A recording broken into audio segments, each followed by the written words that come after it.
So, of course, now we're doing what? And what here relates to a number of things. First and foremost, what is bhakti? And then, of course, if we're able to get to it today, what is the concept of God in bhakti? What is this creation? What is the soul's relationships to God and the creation? And of course, what is the purpose of life? So, beginning, we want to try to answer the question, what is bhakti? In particularly, we speak about bhakti yoga. And the word bhakti itself is just loosely translated in English as devotion. But devotion doesn't really cover the full expanse of the word bhakti. In the language in which the word bhakti originally comes, which is Sanskrit language, in Sanskrit language, they have what is called verbal roots, which are the sort of essence of the word. So the verbal root of the word bhakti is bhaj. So it mentions bhaj, dhatu, iti sevayam. The word dhatu means the verbal root. So the verbal root, bhaj, means iti sevayam. So by the word bhaj, unfolded as bhakti, we mean to say service. So how did the translation devotion come in? It's because the service is actually a outpouring of devotion that manifests as acts of service. So neither service is independent, they're not just activities of service, just like, in the material world, people may work for a company and they're doing services, but it doesn't mean that they necessarily love whom or what it is they're doing. You may not love the company, and you may not even love what you're doing, but you're doing the services. So here, bhakti indicates those services which are spawned from or born from deep devotion. And really, devotion is not the deeper sense of the word, but actually love.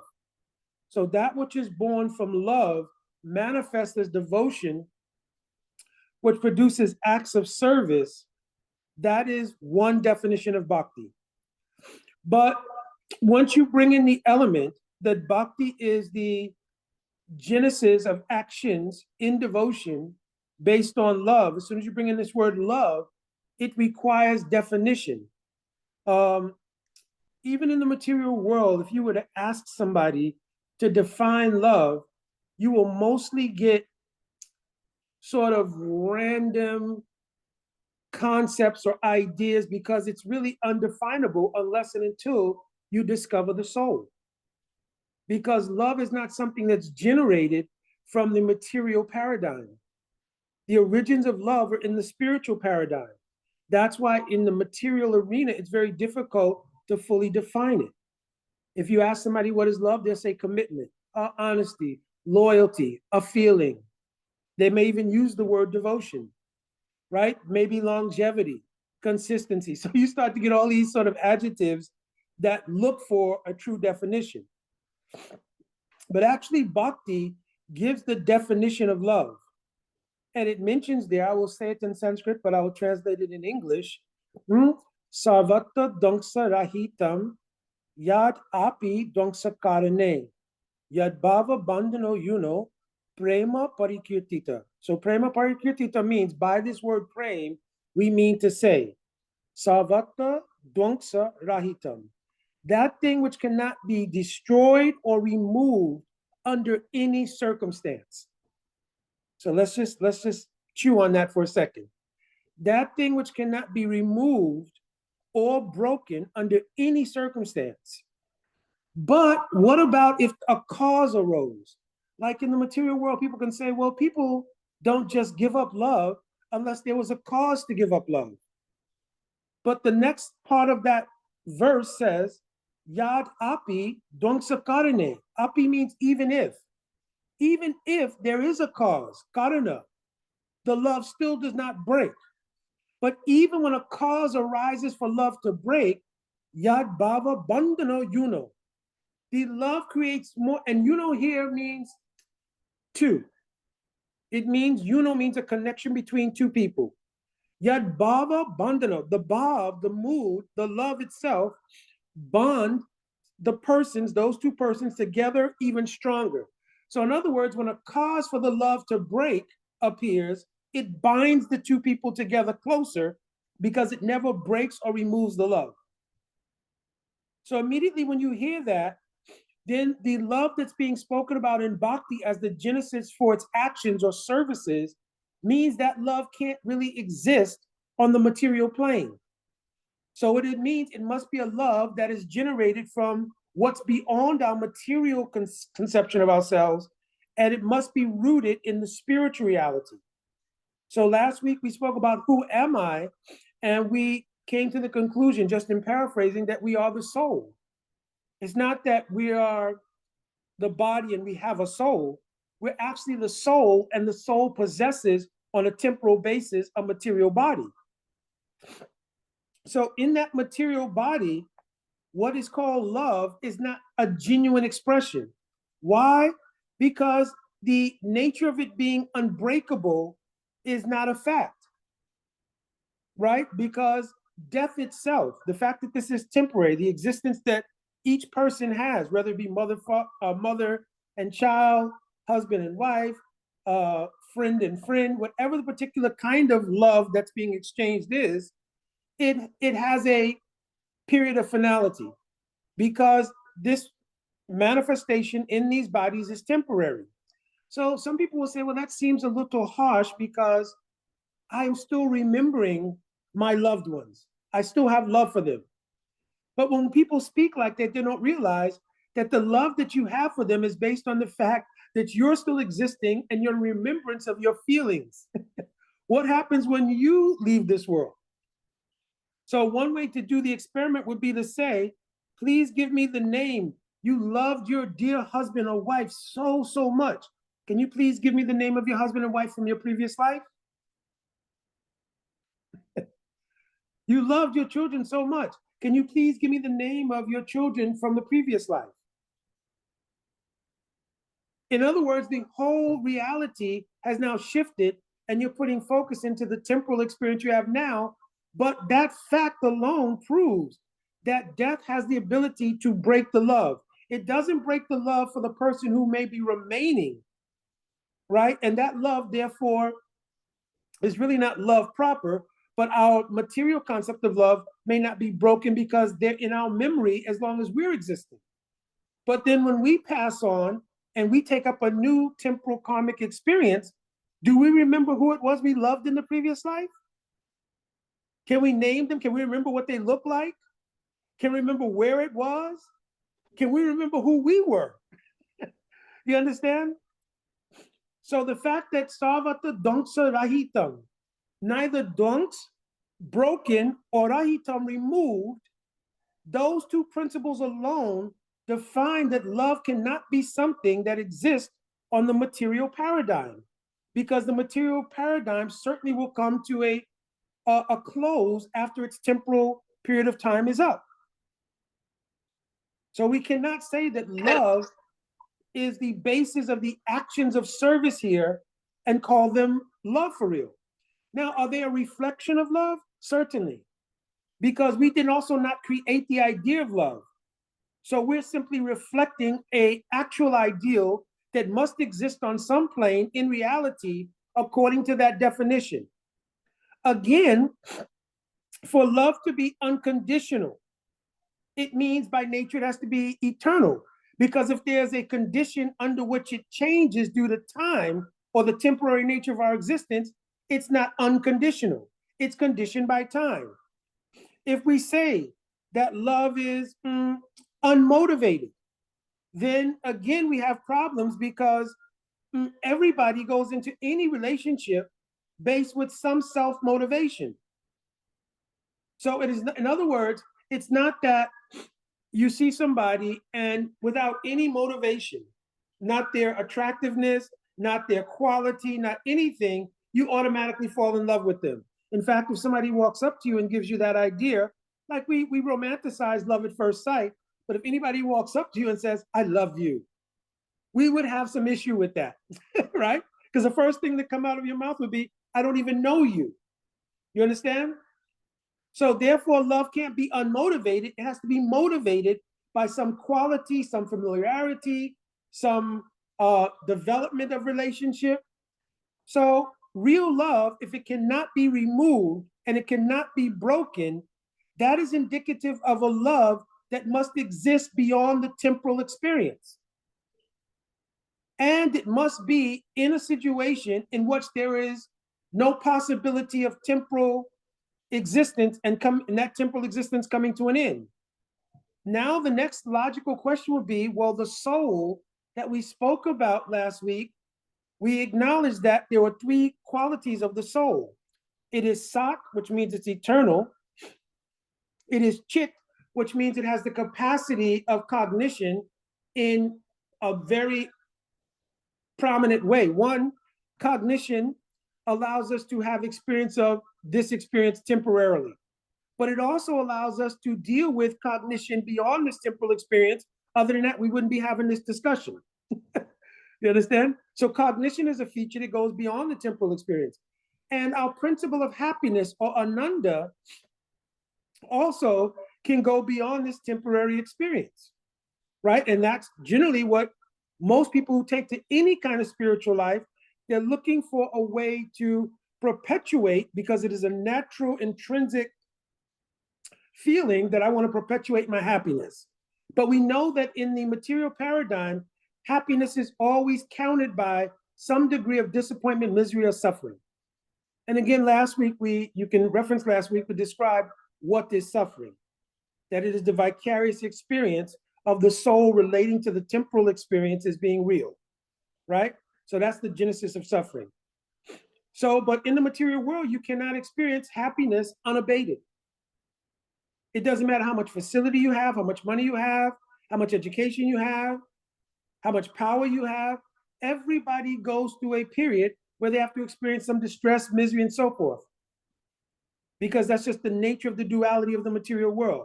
So neither love can be experienced as Sat, eternal. Love cannot be experienced as fully cognitive love, which means I'm having the fullest experience of love, nor can it produce unlimited, unfettered ananda as long as it's in the temporal experience. But since the soul has those qualities, that means the soul has that possibility. The soul can express unconditioned love, because there's no condition of when the soul will pass away. The soul is eternal.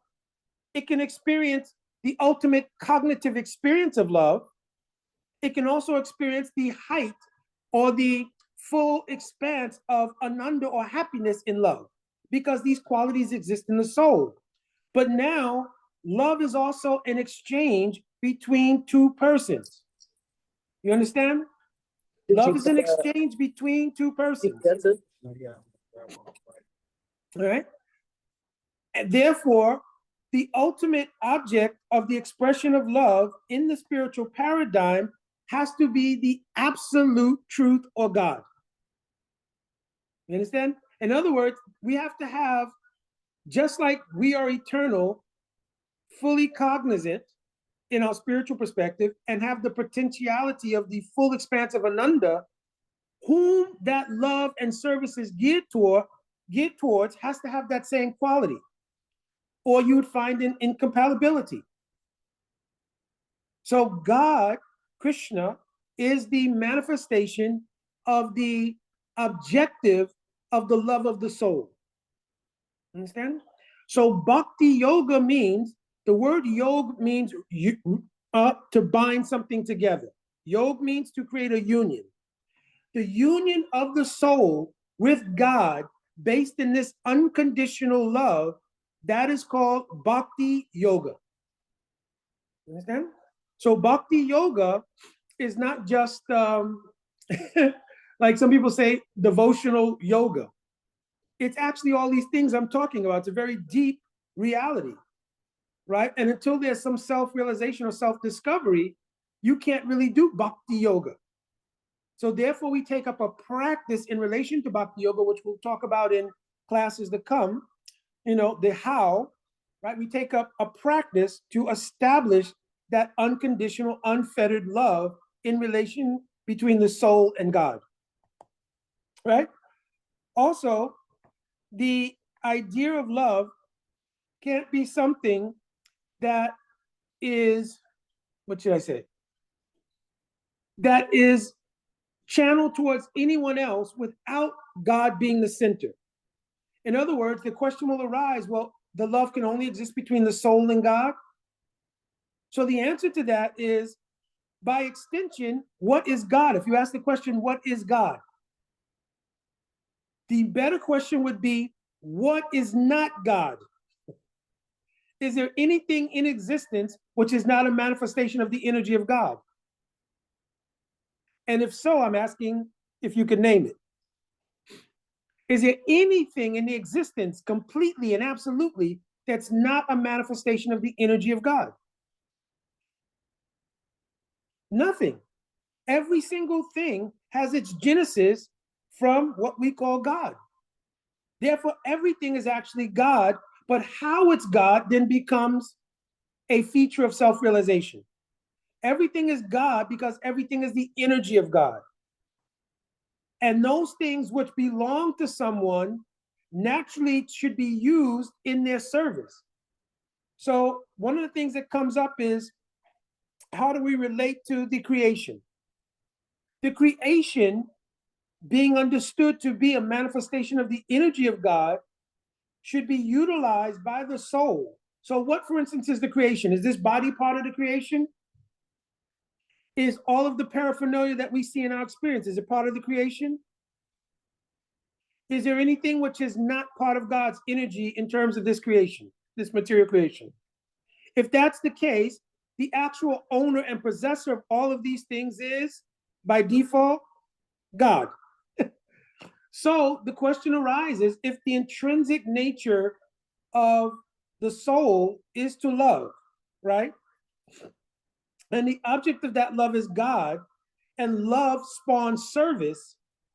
And when you're serving someone, you're using paraphernalia, right?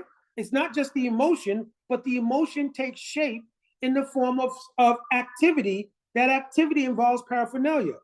If a wife loves a husband loves a wife, and decides, I want to do an act of service, the act of service will be, I want to cook dinner. So if the wife or the husband comes and you say, oh, today out of great love for you, right? I wanted to do an act of service which was spawned from that love. I wanted to cook you dinner. And then you say, oh, that's great. That's wonderful. What did you cook? No, I didn't cook anything. I didn't cook anything. That was the love. I just wanted to do it. You understand? So acts of service require paraphernalia and they require activity. So the activity of the soul and the paraphernalia of that's used by the soul to serve God is actually God's own energy. You understand? When that perspective takes place in the jiva or the soul, then the jiva or the soul looks at the material world as Isha Vasham Idam Saravam. So Isha Vasham Idam Saravam means everything belongs to God. I am by nature his servant in love, connected eternally through devotion called Bhakti in love, which has created a union called Yoga. And therefore, everything in my experience, I will use to act out that love in service by offering it to Bhagavan or God in one way or another. Okay? So this answers another question. What is this creation? Now, sometimes there's a doubt that a person may say, well, that's very good, but that's all good if you believe in God. Right? They say the whole concept you're speaking about, it sounds good and everything, but it's premised on your subjective idea that there is a God. So now the question becomes, well, how do you prove or disprove there is a God? So the first thing, if somebody says there's not a God, they've already proven there is a God. How is that? Would anybody like to take a guess at how it is by saying that there is no God, you're actually proving the existence of God? Anybody want to take a crack at it?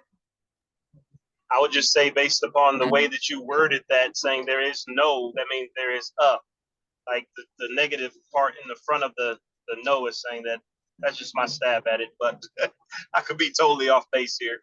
No, actually, you're on the right track. Because if you say there is no God, it means you've admitted omniscience. You understand? Because you would have to be omniscient to be affirmative in the statement no. You understand that? And then by definition, God is omniscient and omnipotent. So if you say there is no God, you've just admitted you are omniscient and omnipotent to know for a fact there is no God. So you've just proven the existence of God by acknowledging omniscience. And if you say, oh, if you ask the question, are you omniscient and omnipotent? And you know everything, everywhere, in every space, every time, and the person says no, then how can you know there's a God or not? So really what your position is that you're ignorant of whether there's a God or not. You can't make an affirmative statement. You don't have the basis for an affirmative statement. So what is the next logical point that comes up when a person is arguing from an atheistic point of view? The next thing that normally rises in that discussion is, then show me God. You understand? Then show me God. If there is a God, show me. So of course, many things come into play here. One is that, what is your qualification to see? In other words, even in mundane knowledge, somebody can explain a principle to me. I can deny that principle and not have any knowledge about it. Someone may tell me that in computer programming, there are certain principles that work, right? And I could say, I don't believe it. And I could say, show me. So they can go to the keyboard, or they can go to the particular environment where they can manifest the visual of how this works. But if I want to remain blind to that reality, can I still deny it? Even if you show me, can I still deny it if I don't want to accept it? Yes, that's the independence that every soul has. So when you say, show me God or prove God's existence, the question then naturally becomes, do you genuinely want to see God, or do you want to affirm your belief that there is no God by trying to find a situation in which it can't be proven to you? Just like if you showed somebody, even in the material world, an objective thing, if you showed somebody, here is a red flower, and the person said, no, the flower is blue. And you say, no, you can look at all of the color patterns and so forth. And in the scheme of colors, this color is called red. Nope, the color is blue. Can you change their subjective opinion? You cannot. Even if you give the objective proof, you can't change the opinion if they don't want to accept it. So when somebody says, show me God, or prove there's a God, they have to be willing to accept proof when it is shown. And if they're already committed to the fact that there is no God, they're not qualified to get proof that there is. The first qualification you need to get proof there is a God is the willingness to accept the proof when it's shown to you. You understand? You also cannot determine what that criterion is. Well, this is the only criterion under which I will accept that God exists. Because then what you're doing is you're saying, I'm in control of how God exists. And again, you're back to declaring yourself by default to be God. You understand? So the first thing anyone has to admit, who is in a position of atheism or even agnosticism is, I don't know. Agnostics, they kind of like, I don't know if there is a God or not. And atheists, there's all these nuanced definitions of atheism and agnosticism and so forth. But the principle here is you don't know. So you're not in a position to define the criterion under which God can be proved. You have to avail yourself to a broader vision of what will be proof even, because you don't know. Just like if, again, I wanted to have the computer simile that I gave earlier proved to me, I have to be open to the fact I don't know. So if somebody shows it to me, then I can make further inquiry. Well, how? Why? But I cannot deny the proof shown to me on the basis that I don't want to accept it. Like, this is a red flower, but I want it to be blue, so I'm just not going to accept it. For that person, no proof will help for them. But now, how can we prove there's a God? So I'm going to open the floor and ask, how can you prove there is a God?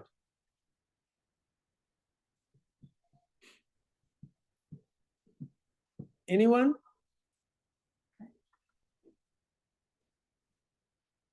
Well, let me go. By our existence. Huh? By our existence. Yes, but how would that prove that there's a God? How can you prove it's not? But then they're going to say this is circular reasoning. You understand? Because you're giving the proof. The proof is my existence, right? But then you're saying, I'm sorry. I would say that if we look at the systems that are in place, the nature, for example, photosynthesis and all the perfectly designed machines, that everything that's intelligently designed by us, we can say, okay, therefore there must be somebody greater than us using that same line of thought. For example, we put together an automobile based upon what's around us and all the things available to us. But there's somebody who had to design photosynthesis, the distance from the sun, these planets floating in what seems to be an impossible feat. So if the machines are designed by us here, then this nature is a machine. It's even described as such. So there has to be some intelligent design behind that machine also. Yes, the combination of the two answers you both just gave is the answer. That I don't have to ask a person to accept the transcendent position of God. Because many devotees, especially when they run into this argument, they say, are you willing to do the practice to avail yourself to see the transcendental form of God, etc.? But really, God is everything, as we mentioned earlier.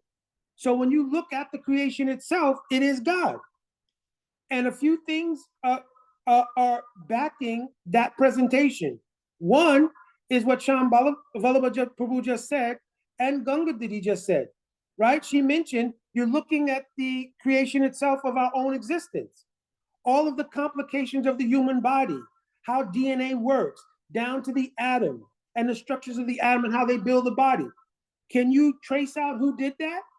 And if you go back and tell me, well, it all came together, something exploded, that created a sort of muddy pool of nothingness, and then the nothingness turned into somethingness, and then so what intelligent person would look at anything else in our creation, as Shambhala Babu brought up, and say this building prior to its existence was nothing. All the metal, wood, bricks, glass, everything was there in a pile. We added dynamite to it and it blew up and it turned into this building with functioning electricity and computer systems, et cetera, et cetera. So you cannot go from, and especially those atheists who argue, especially highly credentialed persons, cannot go from the absolute realm of the human intelligence being such a great phenomenon and then go to such a deep level of just illogic. To suggest that everything came from nothing would then be to say, well, reproduce that. Or, as Shambhala Prabhu mentioned, show it to me anywhere else in our empiric experience. And this is one of the arguments that they always give. Well, science is an empirical phenomenon, I need to see it. But then my idea is, or the idea period, is that, well, then show me anywhere in the empiric experience where anything which manifests order, anything that manifests intelligent design, and actually many scientists, this term is very popular now because even most scientists are coming to that conclusion. So modern science, sometimes you'll get a lot of pushback because science, you have to know the history of the scientific revolution with Christianity and all of that. But basically, once science came under the patronage of the materialists like kings and royalty and so forth, and the primary function of science was to create better and better material facilities for enjoyment, and the reward they received from that was concomitant with them disavowing the idea of any divinity involved in it. The original scientists, mathematicians, philosophers, at least in our contemporary society, were part of the Christian church. The person who invented the Big Bang Theory was a Jesuit priest. But when there were differences of opinion based on what was being observed in the scientific community and what the theological stance was on the creation, for example, and other things, a divergence took place. That divergence became extreme during what is called the scientific revolution, where the scientists said, well, the church has come down too heavy on us. They're actually killing people and calling it heresy. So we'll just take the patronage of the wealthy kings and other people and be sponsored by them and just disavow the whole connection with the church. But if you look in every culture of antiquity, I don't care if it's India, ancient Egypt, ancient China, anywhere, there was a synthesis between spirituality and science. They acknowledged that there was an absolute truth, an absolute divinity, and that everything that we saw or experienced was a manifestation of the power or energy of divinity. You understand? So the whole idea of having to prove to someone what is God is very easy if, one, the person's willing to accept it, and two, we don't again have to prove the transcendence of God. We simply have to prove the empirical experience of God in their purview. Again, you could ask, let's go through the chain of causation. If you say there is no God, what is the original cause of everything? Well, what happened was the different chemicals got together. Where did the chemicals come from? Well, the chemicals, they didn't explode. What caused them to explode? How did it explode? Where did the whole explosion in chemicals come from? So even if you go through the chain of causation, the last link in any chain of causation is going to be an absolute truth. The absolute truth is wherever all of this came from. Now, then you can start saying we're going to apply nomenclature to it. So if one nomenclature is the alpha and the omega, like in the Bible, the alpha and the omega, the beginning and the end of everything, that's God. The adi and the anta in Sanskrit and our Vedic literatures, everything originates with God. The end of this creation is with God. And in the four main verses of Srimad Bhagavatam, the very first one says, before the creation I existed, during the creation there is nothing but my existence, and after the creation only I will remain. So whether you follow the chain of causation, whether you're having an empirical experience, or if they're willing to take up the process by which you get the transcendent experience of God, and they're willing to follow that, then they can have the transcendent experience of God, and God can be proven to them in that way. Last point on this. Sometimes the argument is given, still, your idea of God is subjective. Therefore, I don't necessarily have your subjective experience. And because the experience is subjective, that means we can't hold God as a standard because it's only happening subjectively to certain people. But we acknowledge that any subjective experience that carries so much volume that it becomes objective, we give weight to the validity of that thing as a phenomenon.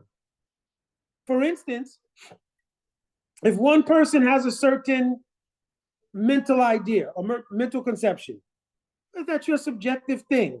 But when it becomes millions and millions of people, we say, oh, well, this is a phenomenon. And then we start to address it. This is something that we have to deal with as not subjective, but objective. So on the planet, there's approximately, 8 or 9 billion people or something like that, if not more, or maybe less, I'm not sure. But of those 8 or 9 billion people, the even academicians acknowledge 85% of them believe in a divine power or higher being. That's not a subjective experience. That's an objective phenomenon. You understand? Even if you go into the field of psychology, they would have to say this is an objective phenomenon. Now, of course, psychology is in such an infant stage that they still have a hard time dealing with what is consciousness. If you look in the academic community as far as psychology and so forth is concerned, they call consciousness the hard problem. So if you're still in such an infancy in your unfoldment in knowledge and so forth, that you don't even understand what consciousness is, then there's not much of a purview for you to speak adequately about what is God, what is beyond the material arena, etc., etc. So now 2 things. What is Bhakti and what is God? And we've kind of dealt also sufficiently with what is this creation, right? So the next thing is, well, what is the soul's relationship to God and the creation? So this ties into the purpose of life. As long as a person is uninformed about who is God and who am I, which was our first class, it is very difficult to conceive of what is the relationship with the things I'm experiencing and the purpose of life. Until and unless a person becomes situated in their actual consciousness, their only experience of this material world will be born from an attempt to exercise their actual soul nature. The soul nature, again, is eternality, cognition, and happiness.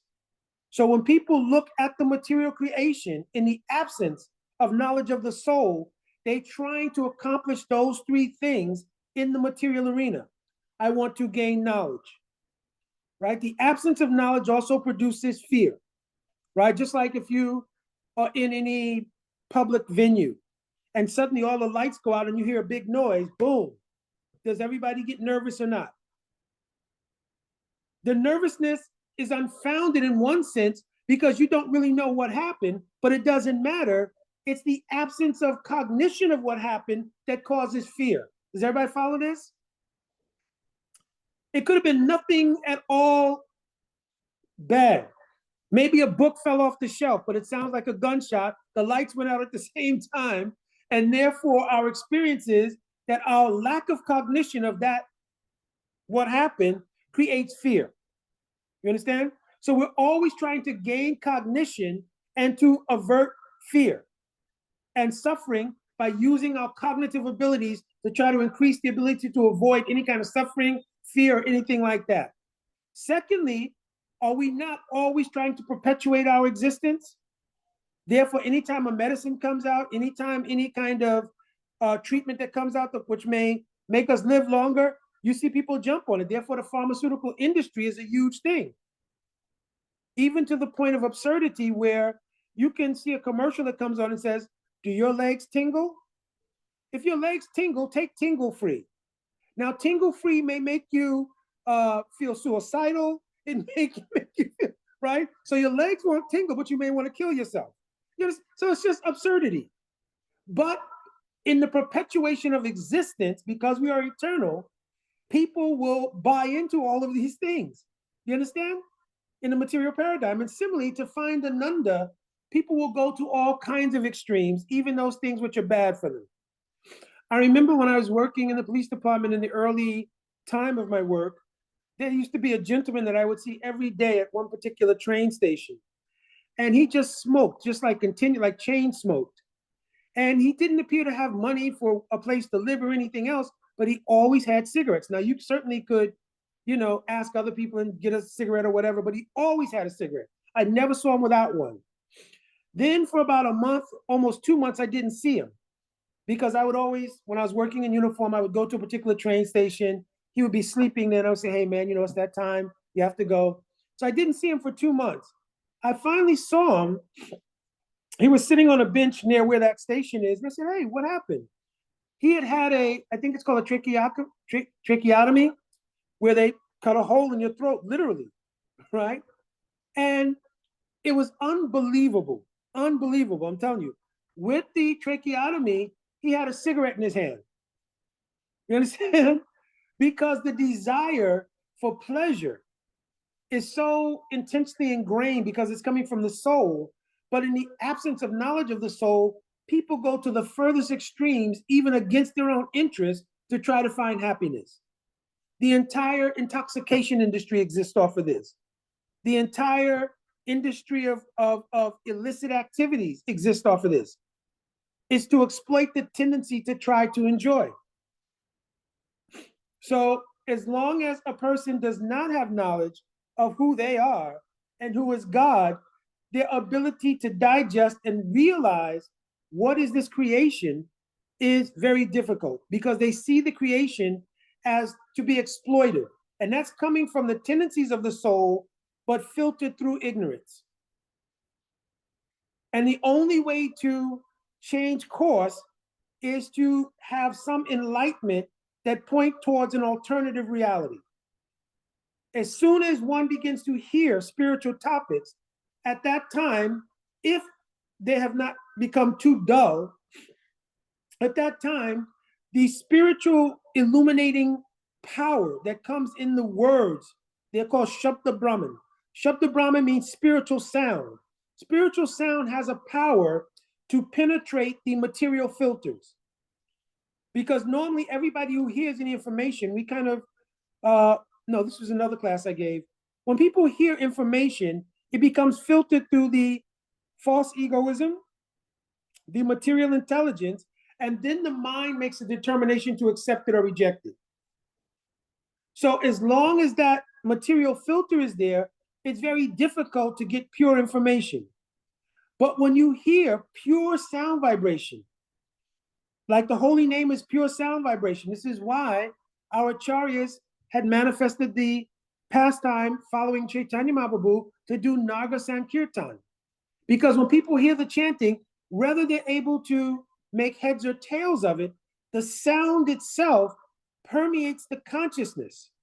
Similarly, it's mentioned that when a person hears spiritual instruction coming from the scriptures, it is called Shabda Brahman, especially if the speaker of that knowledge is themselves having some realization. It pierces the material filters and goes straight to the heart. There's one verse in Srimad Bhagavatam in the 3rd canto, Satam prasanga mama virya samvido bhavanti rit karana rasanayakata. That when there is, satam means a person who has realization. Prasanga means when a person hears with faith and surrender. So there's all different levels of that to the point of a person who has no faith and is not surrendered, right?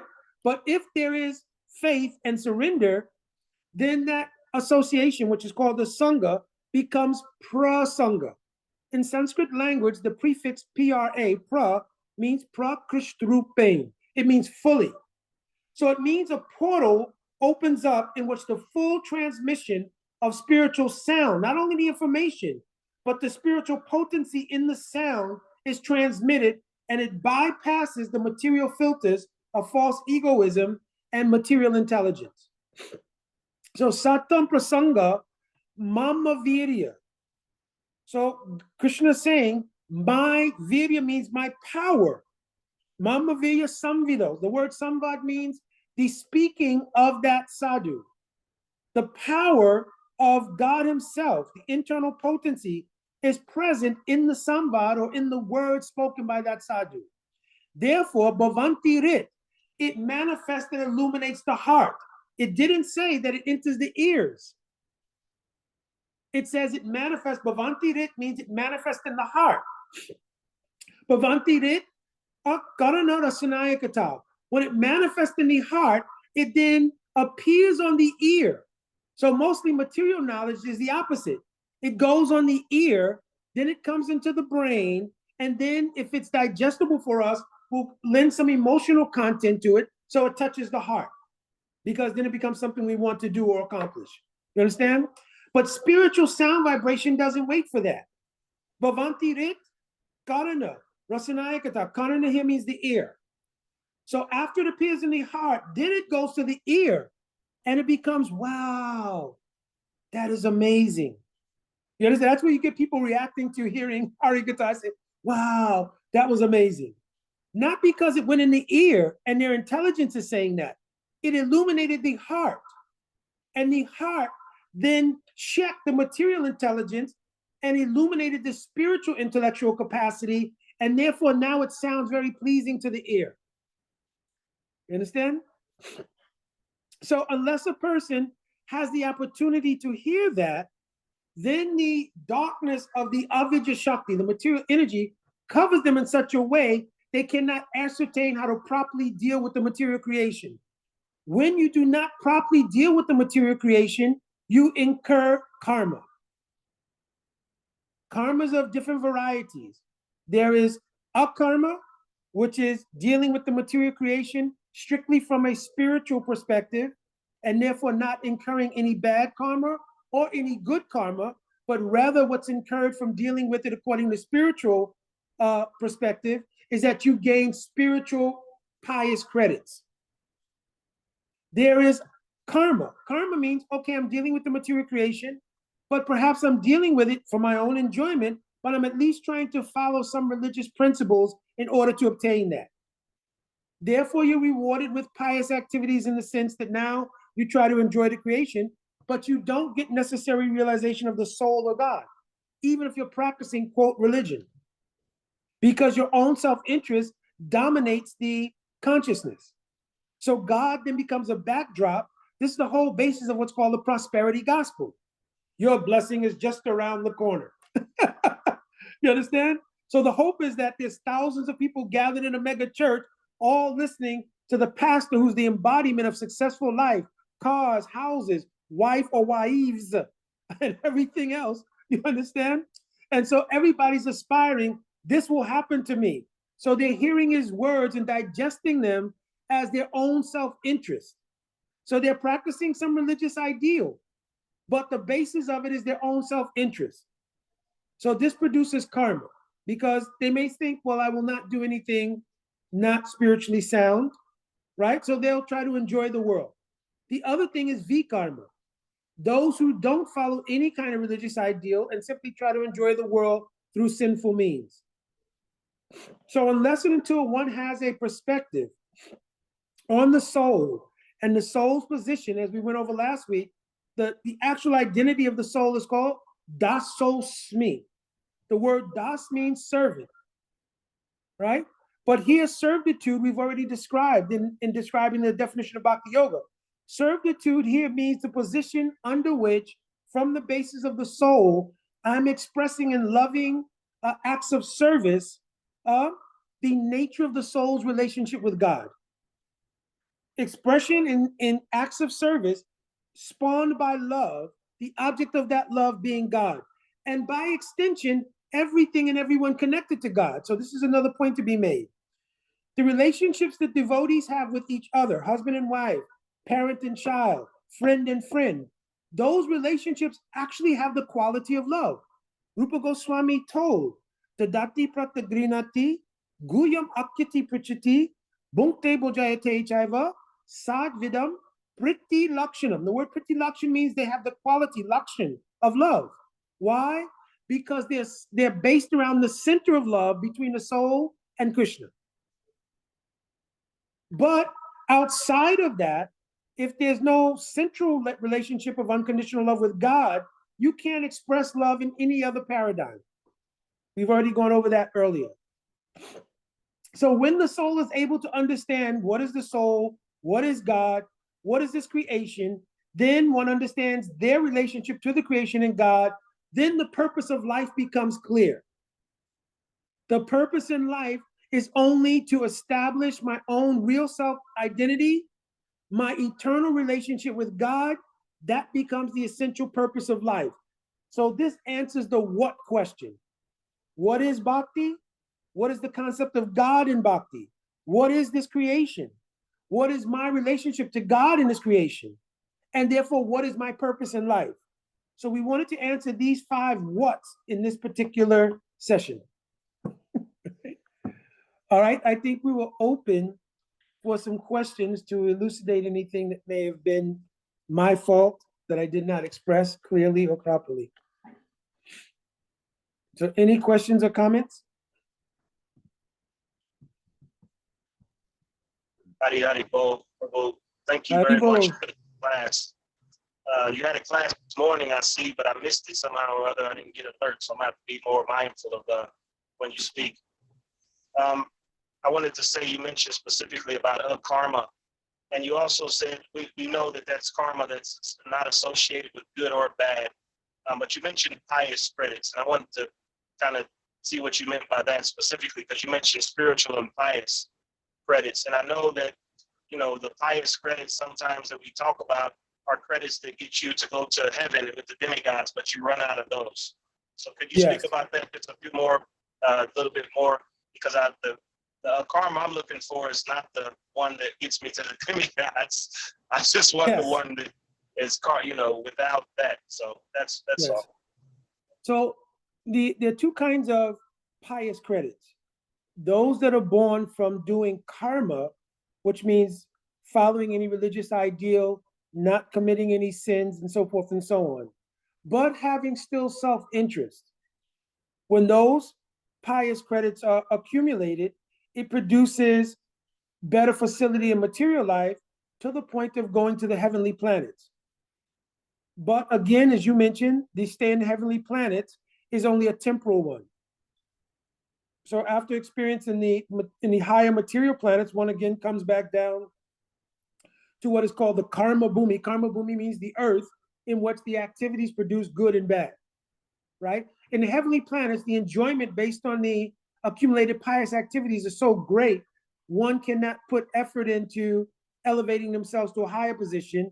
And the nature of the heavenly planets is such that it's dominated by religious activity. So a person still maintains pious activities, but when they use them up, they again come down to the material world, right? And you have to re-earn pious credits again to reach Swarga or heaven. The pious activities that are accumulated by akarma refer to Bhakti Unmukhi Sukriti. It means spiritual credits which relate to our spiritual welfare. Those spiritual credits is described in one verse. Bhakti stu Bhagavat Bhakta Sangena Parijayate Satsanga Prapyate Pumbir Purva Sukriti Sanjate. The accumulation of these kinds of pious credits that come from akarma or spiritual pursuit lead to sadhu sangha. And sadhu sangha leads to the ability to understand bhakti. Bhakti stu, this bhakti is understood Bhagavat Bhakti Sangena, by association of a Bhagavat, the person Bhagavat. Understand? So Thank you so much. akarmic pious activities are Bhakti Unmukhi Sukriti. They lead to sadhu sangha. Karma pious activities lead to better material facilities and even up to Swarga. Vikarma leads to degradation. And then the karmas manifest in phases. It's not all at once. So there's Kut, Bij, Parabdha, and Aparabdha. So Kut means the tendency that is developed to continue in a particular course of activity based on either Vikarma, karma, or even Akarma. And then there is Bij. Bij means the seed or desire born from that tendency. Kut means like a tendency. The Bij gives rise eventually to the activity, like in the Bhagavad Gita verse, Dayato Vishayam Pumsam Sangastashu Pradayate, etc. Right? The meditation on it, the Bij, the seed of that desire, leads to actions on it. Right? Then those actions, once they're done, they have now developed a karmic response. When the karmic response is not yet manifested, it is called aparabdha. Means it's not yet manifested. It may manifest even into the next life. Parabdha karma are those things which we experience right now as the result of actions performed. They're called parabdha karma. Our ideal is to get free from this karmic cycle altogether by divine activities, which are karmic. They don't produce karma, good or bad, but they only produce the ability to get the grace of a sadhu. Okay? From the verse I quoted earlier. One last point that I wanted to bring up was about in ultimately realizing God, there's the realization of God in two ways. Either is God the power or God the person. So that's a very deep discussion. We can go a little more into it next week before we start our next subject, which is where, right? We can go a little more deeply into that. But there's two realizations, God the power and God the person. Obviously, when realization is complete, you understand God the person to be the absolute highest manifestation of divinity, because power is always associated with a person. Again, the empiric experience we have in this world is a replica of the absolute truth. You understand? The absolute truth is reflected here. So what we see here, just like in the Bible, is a saying, so above, so below. I'm paraphrasing here. So the divine realm is reflected here. You understand? So we see in this world that any expression of power is associated with a person, right? Just like, let's build it up. So if we see music or art or science or anything else, as Shambhala Prabhu mentioned earlier, we associate that with a person who had something to do with the genesis of that particular manifestation of power, whether it's art, music, science, whatever it might be. Now, a person could say, but what about things like storms, hurricanes, other natural disturbances? Well, until they're a little more enlightened, they won't understand the persons behind those things are the demigods. You understand? So those things are also generated from a person. The original power in the demigods and even in human beings to manifest anything, where does that power come from? In Bhagavad Gita, Krishna clearly says, I am the ability in man. So Krishna is the original intrinsic power in everyone to do anything, right? And one of the other ways to prove the existence of God, even in that regard, is to ask a person if they can write down and guarantee how many more breaths they're going to have. You understand? If you know you can guarantee that I'm going to keep breathing, right? I'm just going to keep going, right? Then I would have some belief that maybe you have enough knowledge to know there is no God. But if you can't even perpetuate your own existence and your existence is dependent, you're not in a position to declare anything beyond the minuteness of your existence. That's why one of the biggest things in realizing God is Trenado Pi Sunich. In our Shashastakam class, we're dealing with that. Trenado Pi Sunich. It is in the position of humility that one has the perspective of actually who is God.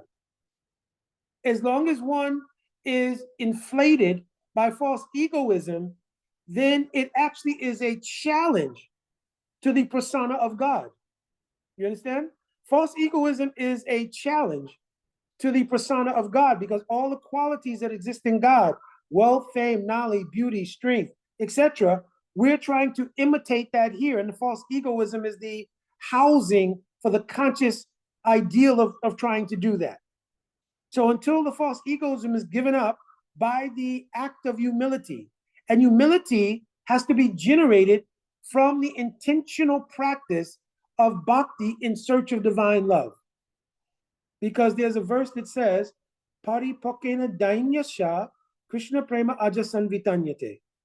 That actually humility is a paraspara, means a mutually nourished reality of becoming deeper in your spiritual realization.